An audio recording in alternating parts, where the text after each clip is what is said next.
नमस्कार साथियों। तो चलिए स्टार्ट करते हैं।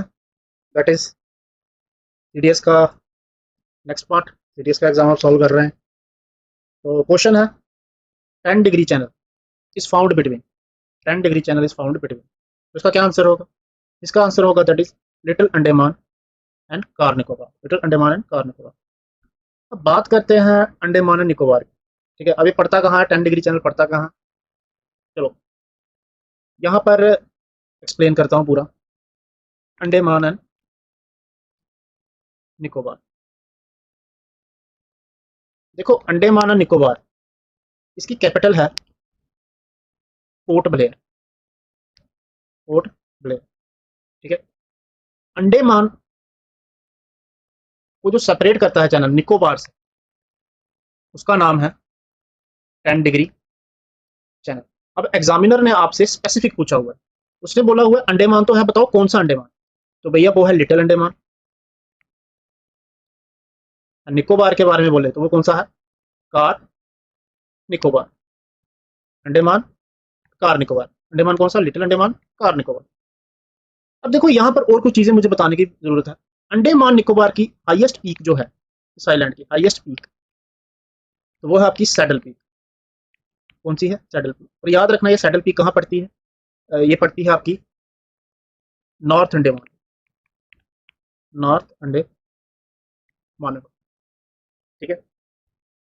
उसके बाद बात करते हैं आपकी, यहाँ पर एक चीज और है, दैट इज ग्रेट निकोबार। यहाँ पे चलते हैं आप, यहाँ पर देखो, यहाँ पर है ग्रेट निकोबार। ये अब ये ग्रेट निकोबार जो है ये क्यों इंपॉर्टेंट है? क्योंकि यहाँ पर पड़ता है southern most point of India का, जिसे हम क्या बोलते हैं? जिसे हम बोलते हैं इंदिरा पॉइंट। जिसे हम क्या बोलते हैं? इंदिरा पॉइंट। याद रखो, इंपॉर्टेंट। और बात करें ये साउथ अंडमान और लिटिल अंडमान, यहाँ पर पड़ता है आपका डंकन पैसेज। क्या पड़ता है? डुनकन पैसेज। डनकन पैसेज, ठीक है। उसके बाद और इंपॉर्टेंट बात जो अंडमान निकोबार के बारे में है वो ये है, अंडमान निकोबार के बारे में और इंपॉर्टेंट बात जो है, यहाँ पर 3 आइलैंड बड़े इंपॉर्टेंट है। कौन कौन से? पहला है आपका Subhash Chandra Bose island, recently government के नाम चेंज किए थे। शहीद द्वीप, ये भी यहीं पर है। और थर्ड स्वराज द्वीप, ठीक है। तो ये आप याद रखें। ये सारा का सारा आपको किसके बारे में था? That is Andaman and Nicobar के बारे में। तो चलिए चलते हैं नेक्स्ट क्वेश्चन की ओर। नेक्स्ट क्वेश्चन जो है, मैच द फॉलोइंग, बोलता है ये वाटरफॉल है और ये क्या है? स्टेट है। बरखाना वाटरफॉल। बरखाना वाटरफॉल कहाँ पड़ा? ये आपका पड़ा कर्नाटका में। कहाँ पड़ा? कर्नाटका में। दूध सागर वाटरफॉल ये कहाँ पड़ा? गोवा में। कहाँ पड़ा? गोवा में। दुदुमा, दुदुमा आपका पड़ा उड़ीसा में। तो यहाँ पर क्या हो जाएगा? सेकंड। किलियूर, किलियूर आपका पड़ा कहाँ पर? तमिलनाडु। तो यहाँ पर क्या हो जाएगा? फर्स्ट। तो आंसर कौन सा होगा? बी वाला। क्या आंसर होगा? बी वाला। तो चलो बात करते हैं, देखो बरखाना वाटरफॉल, अगर मैं बरखाना वाटरफॉल की बात करूँ ना, तो ये पड़ता है आपका सीथा रिवर पे। सीथा रिवर पे, और ये कहाँ पर है? कर्नाटका में। दूध सागर वाटरफॉल मंडोवी रिवर पे। मंडोवी रिवर पर, और कहाँ पर है? गोवा में है। दूधवा वाटरफॉल, दूधवा वाटरफॉल ये आपका पड़ता है मचकुंड रिवर पे। दूधवा वाटरफॉल कहाँ है आपका? ये आपका उड़ीसा में। किलियूर जो कि कहाँ पर है? तमिलनाडु में। ये पड़ता है आपका येराकुंड, येराकुंड रिवर पे। देखो बात करते हैं कर्नाटका की। कर्नाटका इंपॉर्टेंट है। क्यों इंपॉर्टेंट है मैं आपको बताता हूँ। देखो कर्नाटका में ना बहुत सारे वाटरफॉल पड़ते हैं। यहाँ पे समझाता हूँ कर्नाटका। कर्नाटका में पहला जो वाटरफॉल सबसे इंपॉर्टेंट है that is Shiv Sundaram waterfall. Shiv Sundaram waterfall, और ये शिव सुंदरम वाटरफॉल किस रिवर पे पड़ता है? कावेरी रिवर। कावेरी रिवर क्या है? लार्जेस्ट रिवर ऑफ किसकी? पेनिनसुलर इंडिया की। पेनिनसुलर इंडिया की, ठीक है। सेकंड जो है दैट इज जॉग या फिर जेरेसोपा, जेरोसोपे, या फिर हम बोलते हैं महात्मा गांधी वाटर। ये कहा किस रिवर पे पड़ता है? ये पड़ता है आपका शरावती रिवर पे। शरावती रिवर पे, शरावती रिवर पे पड़ता है। और ये क्या है? ब्रॉडेस्ट वाटरफॉल है इन इंडिया में, सबसे चौड़ा ब्रॉडेस्ट वाटरफॉल। थर्ड आपका आता है Kunchikal, very important, Kunchikal waterfall. ये सारे के सारे वाटरफॉल कनाडा सॉरी कर्नाटका में पड़ते हैं। ये है आपका वराही रिवर पे। और ये क्या है कुंचिकल वाटरफॉल, ये है आपका भैया हाईएस्ट वाटरफॉल ऑफ इंडिया। और बहुत बार ये एसएससी ने क्वेश्चन पूछा है, पेपर में बहुत बार आया है कुंचिकल वाटरफॉल। ठीक है, शिव सुंदरम वाटरफॉल जो है ये इसमें मैक्सिमम वाटर होल्ड करने की क्या है कैपेसिटी है यार। और कावेरी रिवर को अगर मैं बोलूँ तो इसका दूसरा नाम क्या है, कावेरी रिवर का दूसरा नाम है Ganga of south, Ganga of south. तो चलिए चलते हैं अपने नेक्स्ट क्वेश्चन की ओर। कर्नाटका कैपिटल बेंगलुरु, और बेंगलुरु में किसका हेडक्वार्टर है, इसरो का। इसरो की स्थापना कब हुई, 15 अगस्त 1969 में। ठीक है, कर्नाटका सबसे बड़ा किसका उत्पादक है, कॉफी का सबसे बड़ा प्रोड्यूसर है, याद रखें। चलिए next question, which of the following is not a resultant of El Nino effect. पहली बात तो यह इल नीनो इफेक्ट होता है। अगर इल नीनो इफेक्ट की अगर मैं बात करूं तो इसका जो वर्ड का मतलब है, इसका मतलब होता है लिटिल बॉय, स्पेनिश में लिटिल बॉय। अब इसका मतलब क्या होता है, क्या बेसिकली ये होता है warm water, warm water in Pacific ocean, Pacific ocean. ठीक है, अब ये इलिनो इफेक्ट क्या इंडिया के लिए बेनिफिट है कि फायदेमंद है कि क्या है नुकसानदायक है। पहले तो इसका आंसर देखते हैं, which one of the following is not the resultant of El Nino effect. ठीक है, तो इसका आंसर होगा ये, flow of south east trade wind towards the India. ये गलत है, ये इसका रिजल्टेंट नहीं है। ठीक है, ये जो है लिनो इफेक्ट बेसिकली ये क्या होता है, warm water in Pacific ocean. ये देखो ये क्या करता है, इफेक्ट करता है, ये इंडिया के लिए क्या है बेनिफिशियल नहीं है, ये इफेक्ट करता है इंडियन मानसून को, इंडियन मानसून को। उसकी वजह से क्या इफेक्ट होता है, उसकी वजह से हमारा एग्रीकल्चर पूरा का पूरा क्या होता है, इफेक्ट होता है। यानी कि ये एल इफेक्ट जो है इंडिया के लिए बिल्कुल भी अच्छा नहीं। ठीक है, उसके बाद आता है कि याद रखना ला नीना, ला लीना इफेक्ट। ये क्या है, ला लीना का मतलब होता है लिटिल बेयर। अब क्या ये बेनिफिट है, इसका मतलब होता है ला लीना का water temperature, water temperature in eastern Pacific, water temperature in eastern Pacific क्या हो जाता है, कोल्ड हो जाता है, ठंडा हो जाता है। ठीक है, कोल्ड देन नॉर्मल। अब इतना भी याद रखोगे कोल्ड हो जाता है वो भी बड़ा। ला नीना जो है क्या है, गुड मॉनसून, गुड मॉनसून है, रेन लाता है किसके लिए, इंडिया के लिए। ये क्या है ला नीना, ये बेनिफिट देता है, बेनिफिट देता है इंडियन मानसून को, इंडियन मानसून। याद रख ला नीना अच्छा है लेकिन ये एल नीनो बुरा है, बस ऐसे भी याद रखोगे बड़ा फायदा। और बाकी ये सारा ठीक है, distortion of equatorial atmosphere circulation ये ठीक है, regularities in evaporation of sea water ठीक है, reduction of amount of plankton which increase the number of fish in sea ठीक है। चलते हैं नेक्स्ट क्वेश्चन पे। According to the constitution of India, according to the constitution of India which one of the following is not correct. कौन सा correct नहीं, executive power of the union shall be vested in the president of India, सही है। Parliament by law can confer function on authorities other than president of India, सही है। President of India is elected by electoral college consist of member of parliament and all the member of parliament, तो नहीं होता, ये तो गलत है। तो आंसर क्या होगा, ये होगा।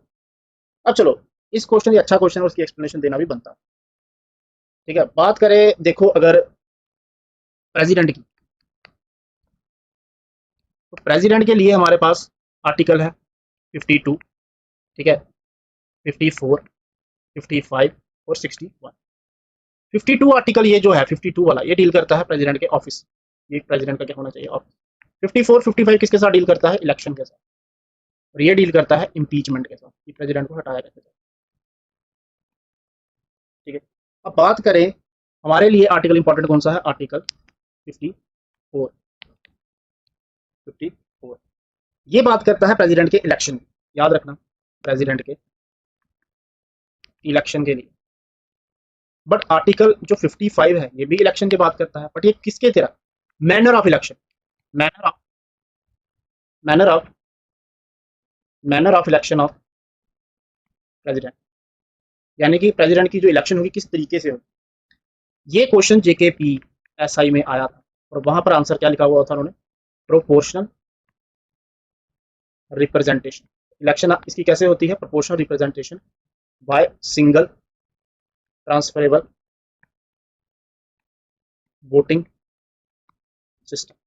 आप प्रोपोर्शनल रिप्रेजेंटेशन को कह सकते हो कि एक प्रेफरेंस बेस्ड क्या होता है सिस्टम।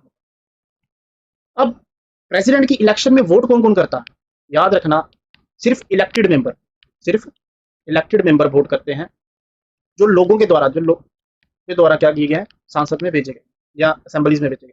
अब इलेक्टेड मेंबर में कौन कौन आता है, यहाँ पर आपके एमपी आएंगे, लोकसभा के, राज्यसभा के एमएलए आएंगे, ठीक है। उसके बाद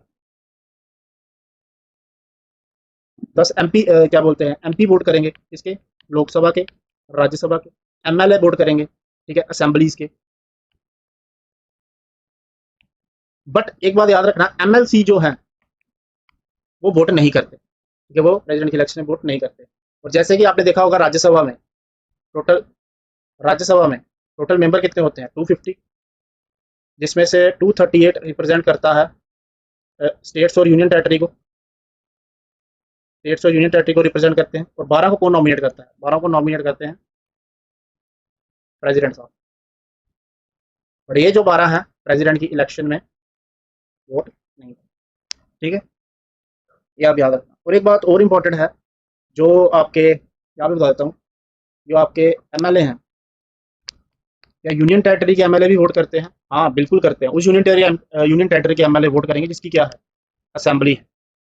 कौन सी ऐसी 3 असेंबली जिनके यूनियन टेरिटरी के एमएलए वोट करते हैं, वो है जे&के, दिल्ली एंड पुडुचेरी। चलिए तो याद रखोगे सब। चलिए चलते हैं नेक्स्ट क्वेश्चन की ओर। Which one of the following article of Constitution of India require the Prime Minister of India to finish information related to decision of Council of Minister to President of India? ऐसा कौन सा article है कि हमारे जो प्रधानमंत्री साहब हैं, प्राइम मिनिस्टर ऑफ इंडिया है, उनको क्या करना चाहिए, उन्हें फिनिश नहीं है, ये सॉरी ये वर्ड की करेक्शन है, फर्निश है,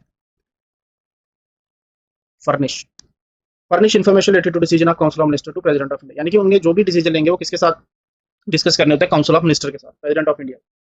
अब उसके बाद इसका जो आर्टिकल है वो किसके साथ रिलेटेड है, वो है आर्टिकल 70, ठीक है, आर्टिकल 70। अब आर्टिकल 78 बोलता क्या है, अभी आपको समझ आ जाएगा। ये ड्यूटी होती है, duty of prime minister to communicate with president, कि प्रेसिडेंट के साथ क्या करे, कम्युनिकेट करे, किसके रिलेटेड, काउंसिल ऑफ मिनिस्टर्स के रिलेटेड, जो भी कम्युनिकेशन इनका होना। आर्टिकल 78 में लिखा गया। आर्टिकल 74 क्या बोलता है, ये प्राइम मिनिस्टर के बारे में, और ये बोलता है काउंसिल ऑफ मिनिस्टर, COM जो है काउंसिल ऑफ मिनिस्टर, हेल्प भी कर सकते हैं एंड एडवाइस भी कर सकते हैं, किसको, प्रेसिडेंट को, ठीक है।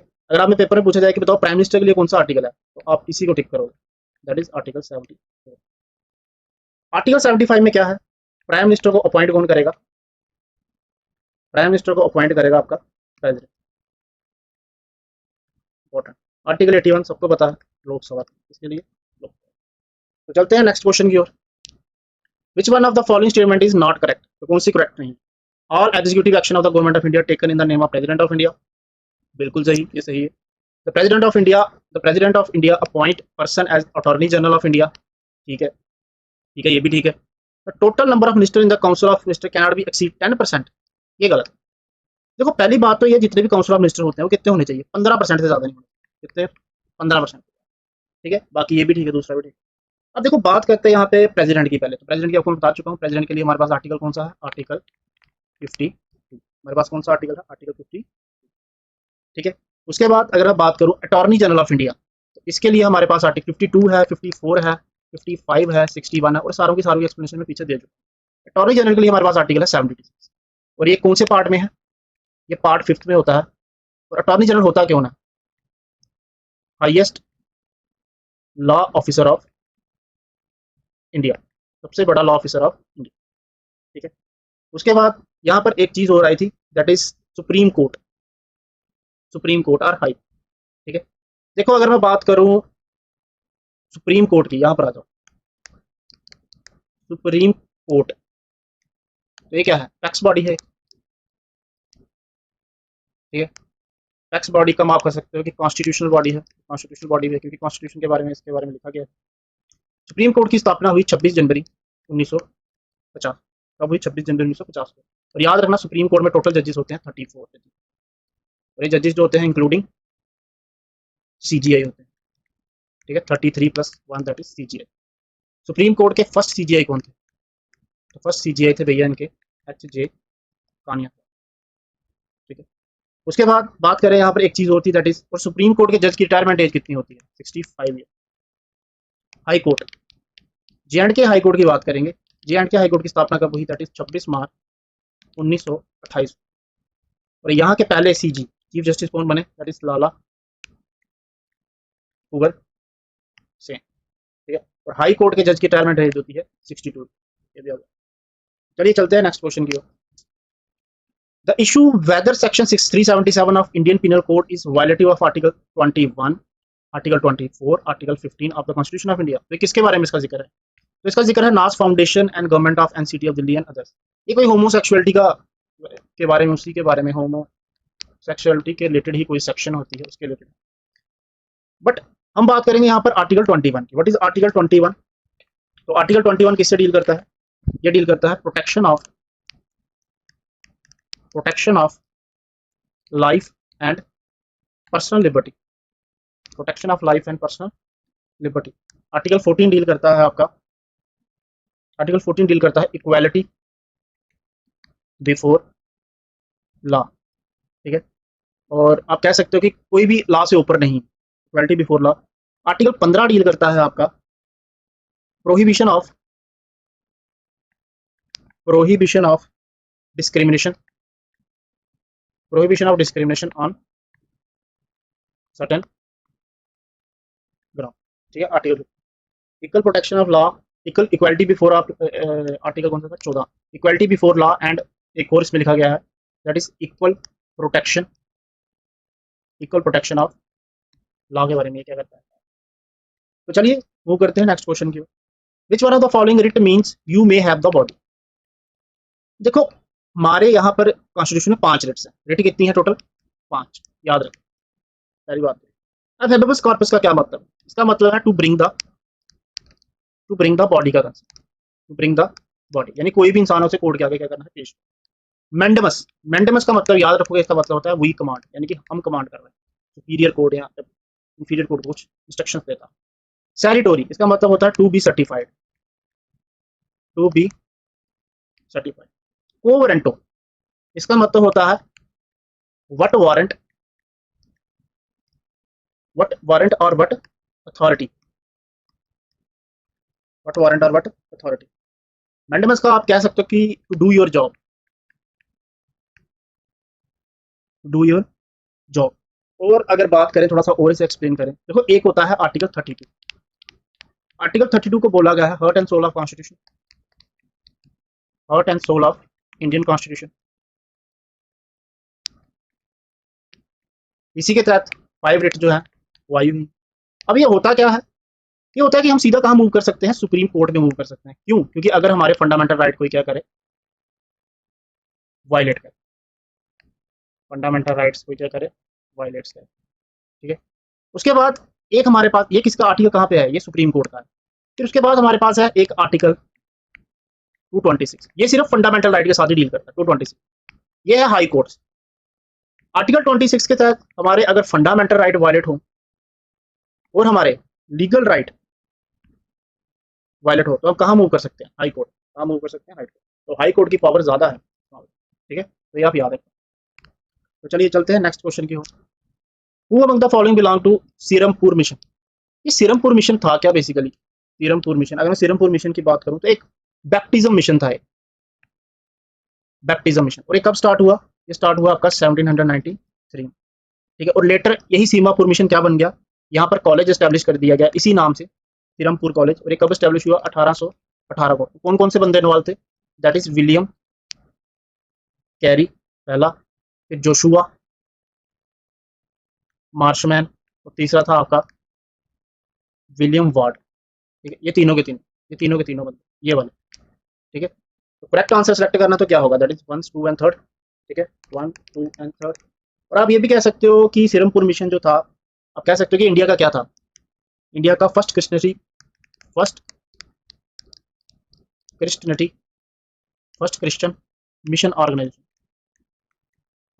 Mission organisation. ठीक है, याद है। चलिए which of the following was not a part of Kautilya's Saptanga theory of state. तो Kautilya, as you know, who is Kautilya? Kautilya ये कौन है? ये और कोई नहीं है, आपके चाणक्य हैं। इन्हीं को हम क्या बोलते हैं? विष्णुगुप्त। और ये किनके टाइम पर थे? चंद्रगुप्त मौर्य के टाइम पे। चंद्रगुप्त मौर्य के टाइम पे उन्होंने ही मौर्य साम्राज्य की स्थापना करी थी। उन्होंने बुक कौन सी लिखी है? अर्थशास्त्र। अर्थशास्त्र जिसमें इंडियन फिलोसफी के बारे में बताया गया। ठीक है। अब इनकी सतपंगा थ्योरी क्या है? तो ये इनकी जो सतपंगा थ्योरी है, ये सतपंगा थ्योरी जो है, इसमें है 7 एलिमेंट। कितने एलिमेंट्स है? 7। जैसे कि पहला एलिमेंट जो है दैट इज स्वामी। स्वामी के बारे में उन्होंने बात करी है, किसके बारे में? किंग के बारे में। दूसरा एलिमेंट जो है that is Amatya. Amatya means minister. Third इन्होंने बात की है जनपदा, मीन्स कंट्री। फोर्थ इन्होंने बात की है दुर्ग की। दुर्ग मीन्स फोर्ट। फिफ्थ इन्होंने बात करी है आपकी कोश। कोशा, कोशा मीन्स ट्रेजरी। सिक्स्थ इन्होंने बात करी है कांड, मीन्स आर्मी। सेवंथ इन्होंने बात करी है मित्रा। मित्रा मीन्स एलाई, हमारे फ्रेंड। ठीक है।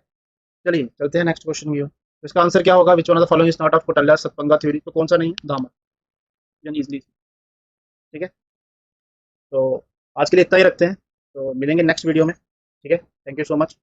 जय हिंद, जय भारत।